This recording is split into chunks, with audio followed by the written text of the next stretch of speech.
Hello, everyone. Welcome into today's webinar, Microsoft Power BI for Beginners, presented by our expert technical instructor here at New Horizons, Ed McCrae. My name is Mariela Salinas, and I will be assisting in moderating our session today. We are in Zoom for today's webinar, and we will be sharing a copy of this recording with you in an email after the session. We do encourage participation throughout the session, so please use the chat or that Q&A option for our short Q&A after the presentation. Educate 360 is so excited to present this webinar today. So without further ado, I will hand it over to you, Ed. All right, thank you so much. Hello, everyone. Welcome to our webinar. Again, this is Microsoft Power BI for Beginners. I am your instructor, Ed McCrae, and I get to lead you through this wonderful webinar here. During this webinar, we're going to, of course, be introducing Power BI, and the goal of this is to have you to understand the core functions of Power BI and how we could install it through Microsoft Store. We'll talk about and demonstrate how we can import, transform, and visualize data using the essential features of Power BI, including its Excel integration. And we'll take a look at how we could create and publish a Power BI report to the web service to support collaboration and data sharing. The first thing we need to do is just a little introduction as to what Power BI is and what we're going to use it to do. Power BI is a business intelligence solution. And whenever we're talking about a business intelligence solution, we're talking about, or the goal is data collection and more so data analysis, right? We want to be able to take data that is in different places, and we want to be able to analyze that data and visualize that data in a way that is palatable to our end users. And so to that end, any business intelligence solution should allow us to do these four things. Thing number one, import data from multiple sources. We want to be able to deal with our data where it lives, and we want to be able to import it and combine it to create something that we would call a data model or a data set, which is just a combination of data tables in one environment, right? So our business intelligence solution needs to allow us to do that. It also needs to allow us to manipulate and transform our data. Oftentimes, the data that we import is not going to be made for use inside of a data model initially, all right? Especially if our data is coming from someplace like Microsoft Excel, where oftentimes we are building things just based on what we want to see, and we're not following the rules and the best practices for data modeling, right? So oftentimes there'll be things we need to clean up so that our data is usable inside of our data model. And our intelligent solution needs to give us the ability to do that. Thirdly, of course, we need to be able to visualize our data because that's the whole point, right? Is to be able to visualize and make our data palatable to our end users. And so we need to have a good number of visualizations, different types of charts and tables and interactive tools and filters that we can utilize to help us with that goal. And then lastly, what good is doing all that if nobody can see it, right? So we need to have a way to share our data out with other users. Power BI is going to do all of these things for us. Let's look at some Microsoft definitions of what Power BI is. It is a business analytics service that delivers insights to enable fast, informed decisions.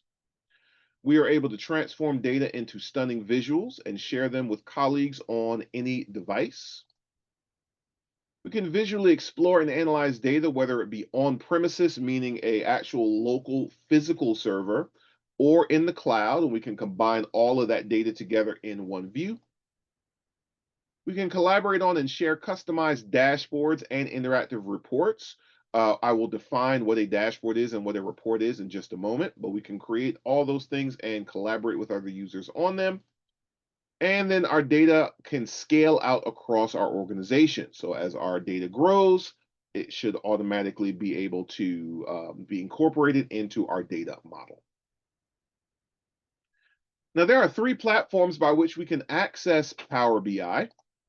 We have the Power BI web service, right? Power BI is a part of the Microsoft Power Platform, which means that we can access it via Office 365 in the cloud. We can also access it using Power BI Desktop. That is the local installed version of Power BI on your computer. And then we could access it using the mobile version of Power BI. And this is going to be for viewing existing reports and dashboards on our mobile devices. We would not create anything there. We would simply view existing things there. Now, if you are going to really be serious about creating stuff in Power BI, we're going to need to use a combination here of the web service and Power BI desktop. There are certain things that each of them do exclusively, and then there are some areas of overlap where we can do the same thing in both places. And I want to talk about that next as we deal with the different components that we would find in a Power BI environment. Firstly, we have our data model, right? And that is the foundation of everything that we would do and build in Power BI. This is the combination of all of our data. The data model is going to be created and managed exclusively in Power BI Desktop.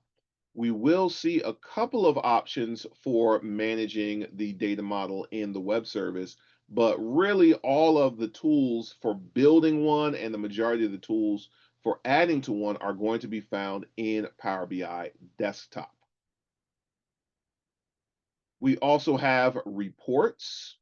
Reports are a page-based space, the dimensions of which are similar to PowerPoint, where we can add in our visualizations. So when we're talking about wanting to create visualizations, we are going to do that in a report.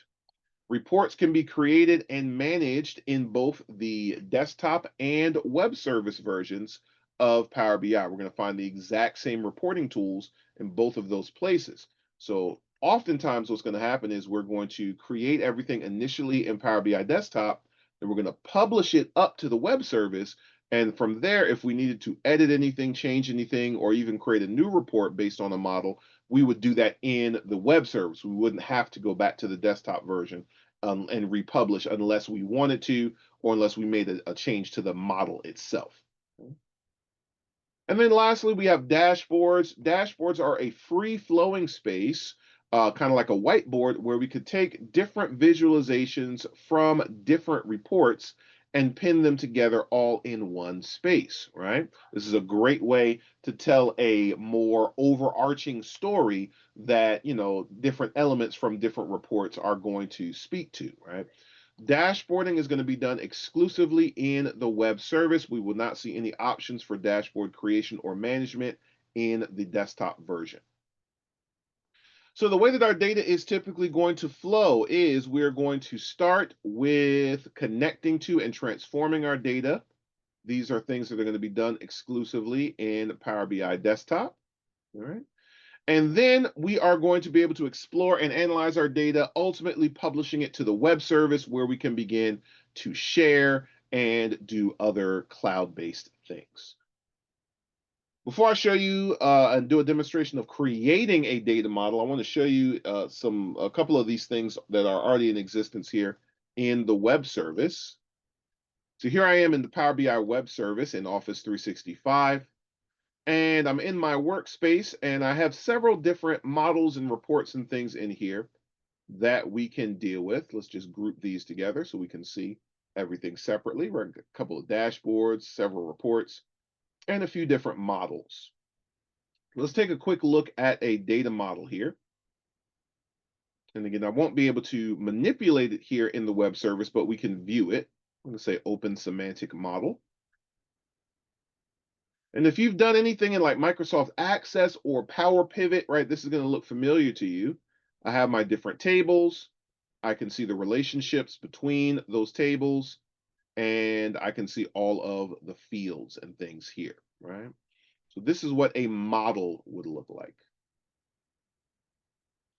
Here is a report based on that model, and in the interest of time, I'll only show you one example of each. I want to have time to really show you how to create some stuff. So here's a report based on that model that I just showed you, right? We have multiple pages here. Let's start clicking around, right? We have multiple pages. Okay. With different types of visualizations and different levels and types of interactivity. So on this particular one, I can filter this for regions, right? subcategories, and then date, right? There's all different kinds of interactivity that we can do in our report. And then here's an example of a dashboard. And this dashboard is going to contain different visuals from different reports. Okay, so we see it's more of a free-flowing space and have different visuals from different reports. If I click on one of the visuals, it will open up the report where that visual is actually located. So here we see a completely different report here than what I showed you previously. All right, so those are the different objects that we would have and find inside of a Power BI environment. Let's take a look at how we would begin to create some of these things using Power BI Desktop. So here I am in Power BI Desktop, and I'm going to pull up a blank report. And I'm going to start by importing some or connecting to some data. All right. And so to do that, if I go over here to get data, I can see all these different data sources that I have available. And if I were to click more here, I'll see there's even more stuff in here, right? So all kinds of different data sources we can connect to. Look at all this stuff. All right.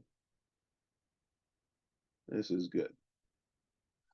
So I'm going to connect to some data in an Excel workbook. So I'm going to choose Excel workbook and I'm going to click connect here. And I'm going to just go ahead and browse to where my data is located. Because it's Excel here, it's a local file, right? I do have the ability to connect to data that is in the cloud as well using any of those other data sources. And I'm going to go ahead and let's actually do some different data here than I normally would do. Let's connect to, am I going to do? Yeah, I'll do this. So I'm going to go ahead and connect to some data that's in this workbook here called Leaps and Bounds.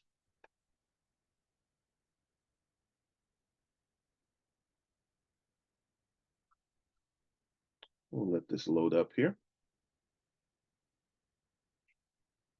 All right, so from here, I can take a look at the data. And if we're connecting to Excel data, it's going to show us worksheets, it's going to show us tables, and it is going to show us named ranges as well. All right. So I can choose any of these. I can see the actual data, could choose whatever I want. And so I'm going to import this agent data and this location data. And I have the option down at the bottom here to either go ahead and load this data up as is. I can just click load and it'll load it up as is. Or I could click transform data. And this would load me up into Power Query and allow me to manipulate my data further in there and clean the data up. So I'm going to actually load this up into Power Query so that I can actually connect to some other data along with this and do some cleaning up of the data as well. So here we are in Power Query. It's loaded up for us like so.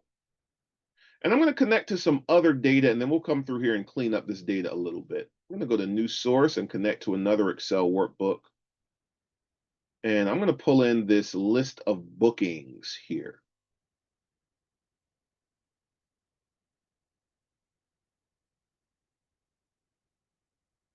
All right, and we have all this here. Again, I could preview the data if I want it. I'm going to go ahead and click OK. And it's going to add that to my query here, or my list of queries. All right, so we'll just stick with those three in the interest of time here. And I'm in Power Query. I can click on each of these and I can see the data. And I could begin making changes to the data. For example, I could change the name of the query, which would then change how the table is displayed when I get it into my data model, right? So I'll just change the name of that here. Destinations, I'm going to change to location info.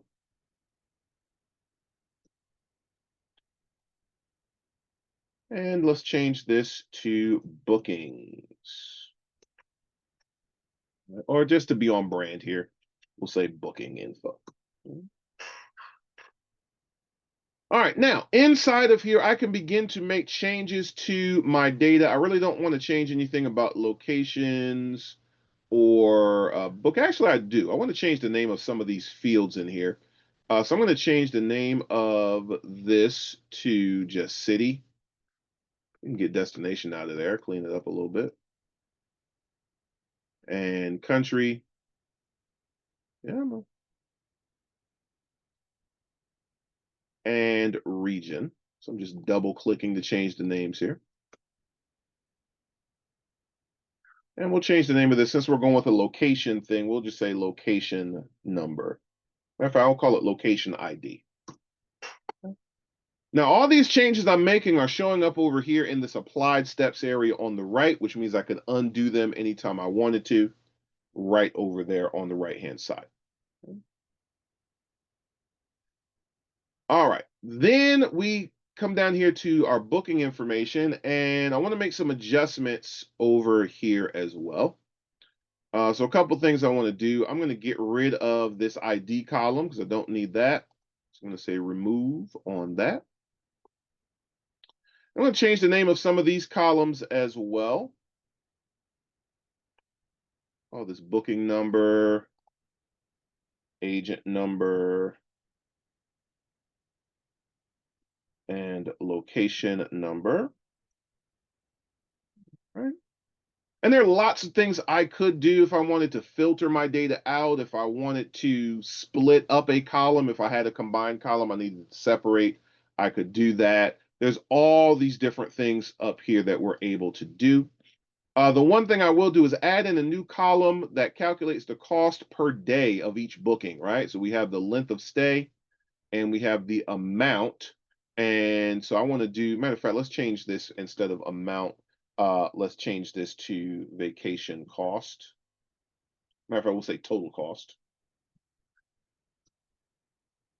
And then I want to divide the length of stay into that to give me the cost per day. All right, so I'm going to say custom column. Let's call this cost per day. And I am going to do the total cost divided by the length of stay.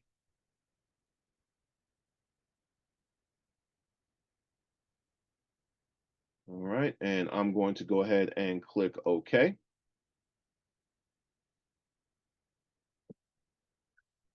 And there we go. So it adds that in for me. All right. So again, any other changes I wanted to make to this data, I could do. I am going to go ahead and close and apply this. So I'm going to click close and apply. It's going to take a moment and it is going to process all the changes that I have made. And go ahead and load everything up for me.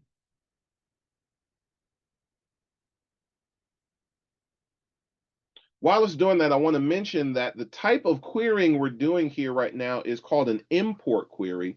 And what that means is it is actually importing, that is the only option for Excel, local Excel file, and it's actually importing the data fully into the data model. So it's becoming a part of the data model, which means we would no longer need to maintain an active connection to the original data.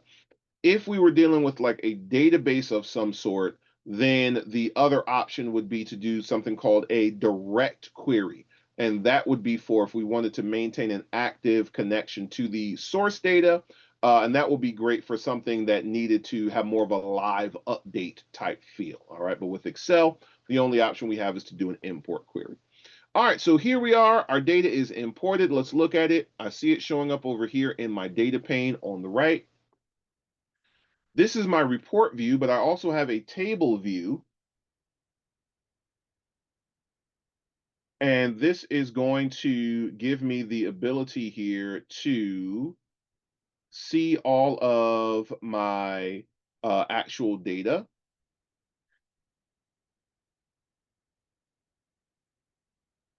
And it's also going to give me the ability to go in and format or reformat my data. Okay. So I could go to each one of these, and if I click on them, I am able to adjust the formatting. So I could come here and say, hey, I want this to be a short date.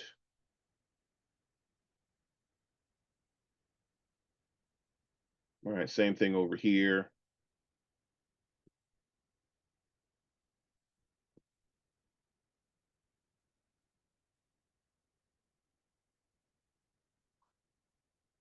I could also adjust the cost per day. All right, make that look like currency. Now the data type for this, I forgot to change that to a number, so I can just go ahead and do that over here. I'm going to change it to a decimal number. That's fine. And then I can go ahead and change this to currency. Adjust that however I see fit.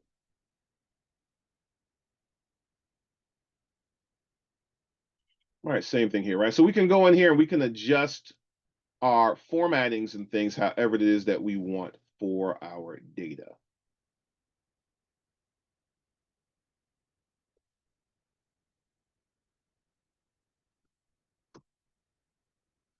All right, and then we can start building a report or building visualizations based on this data.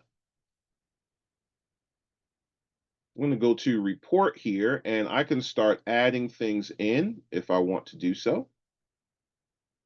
So I could come in here and I could choose, let's say, for example, I want to do just a nice clustered column chart. I could choose the visual that I want, and I could start adding fields in here. So like, let's say I wanted to see a breakdown per region here. I'm going to drop the region field into the x-axis. And let's say I want to look at the amount I've sold. I'm going to grab the total cost field and drop that into the y-axis. Right. And I can see that here like so. All right, maybe I want to see all that information broken down per agent. All right. Whatever it is I want to do, I'm able to do. Or maybe I want to switch this to a stacked bar chart, not 100% one. And then I want to see the breakdown of the countries within each region in the legend, right? I can do that. I can see all this information, right? So we could repeat this process for however many visualizations we want to do. We have all these different styles of visualizations showing up over here in our visualizations pane. Okay. And then when I get ready, I could publish this to my web service, which I could simply do by coming up to the top here and clicking publish, right? And that would go ahead and publish this and send it to the web service so that I could go ahead and share it with other people, give other people access to it right from there if I wanted to do so.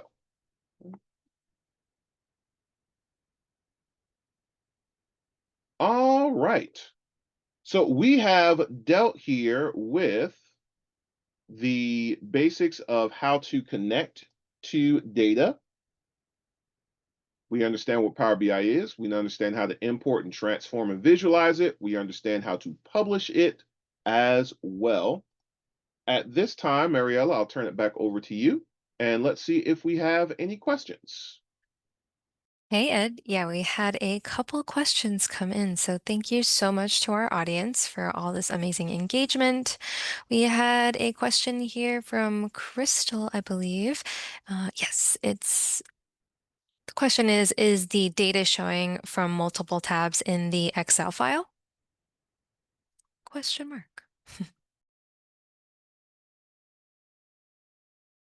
I'm sorry, give that to me one more time, please. Yeah, of course. Is the data showing from the multiple tabs in the Excel file? Yes. So when we are importing from Excel, it's showing you all the different worksheets. And then if you have any tables in the workbook, it can show you those as well. Fantastic. Awesome. I'll go over to the next one. We have a couple coming in, so thank you all so much. One here from Chris. Does changing the data slash headings in Power Query change anything in the data sources, or is it only a one-way stream? So only a one-way street. Anything that you do in Power Query is, or in the model itself, is not going to impact what's going on in the original data sources. Excellent. Great clarification. We have a couple more here. Does Power BI show some visualizations as preloaded designs or templates to be used with my data? Not that I know of. There might be some that you can download and use, but there aren't any templates to speak of built into Power BI locally. Good to know. Awesome. Alrighty. Will the query changes stick for each time you run the report? Oh, is that kind of like the other question we asked earlier? Yeah, sounds like it, yeah. Alrighty, yeah. They will need to be updated. Okie dokes. And then we have a couple more coming in. How to know if the data is compatible for importing? Great question. Good question. So when we are connecting to or looking at the data when we're first importing it, a few things to look out for is one, we would want our data to be just a wall of data. So we want to have headings at the top of each column. We want to have our data be repetitive and all that kind of thing. Most things, though, can be cleaned up in Power Query. So it's not really a matter of it being compatible. It's a matter of how much work would it take for you to clean it up so that you can use it. So most data could be used. It's just you might need to clean it up a little bit before you can. Perfect. I love tidy data. Alrighty. We have a couple more. Can you link to an Excel that gets updated from time to time and it will show in Power BI? Can you have a link where data from Excel where it automatically updates? Did I understand that correctly? I think so. Yes. Thank you, Joanna. Once you publish it to the web service, yes. There is a refresh option and it will now. I'm not 100% sure that that would work with local data, but if it were cloud-based data, absolutely. So if you had the Excel file stored in like OneDrive or something like that, absolutely. I'm not so certain that that would work for local data. Excellent. Awesome. Great question. Alrighty. And I will let this be our last question because I think it will need a little bit more of an explanation. Um, Matthew says this is a great intro to Power BI. Can you expand on the formulas recorded with each action taken, please? Expand on the formulas. So there is a formula language technically called Power FX, but in this instance, we didn't really do any of those. So all of the things that we did in Power Query are more so not really formulas, but more so query actions or query steps. There is code inside of Power Query. If you clicked on the advanced editor, you could see the actual code that is involved there that you could, really the main purpose of that would be to copy and paste it somewhere else and use it elsewhere if you wanted to do so. Fantastic. Alrighty, last question here. Can Power BI be linked to Snowflake or SAP? Yes, it can, both of those, absolutely. Excellent. Awesome. Well, I think that will be it for us today. So I wanted to take a second to thank our fantastic audience for throwing these great questions in. We got a lot of amazing feedback. I also went ahead and dropped a link to learn a little bit more info on designing and managing analytics solutions with Microsoft Power BI. So thank you all so much for joining us today. There is no certification for this session, but we will absolutely be following up with the link to the recording so that you can take a peek and look over anything you may have missed during the session. So thank you all so much for joining us. And of course, thank you, Ed, for all your fantastic insights. It was much appreciated today. My pleasure. Alrighty, everyone. Have a fantastic rest of your week. Have fun with your tidy data, and hopefully we'll see you all very soon in the classroom. Bye for now.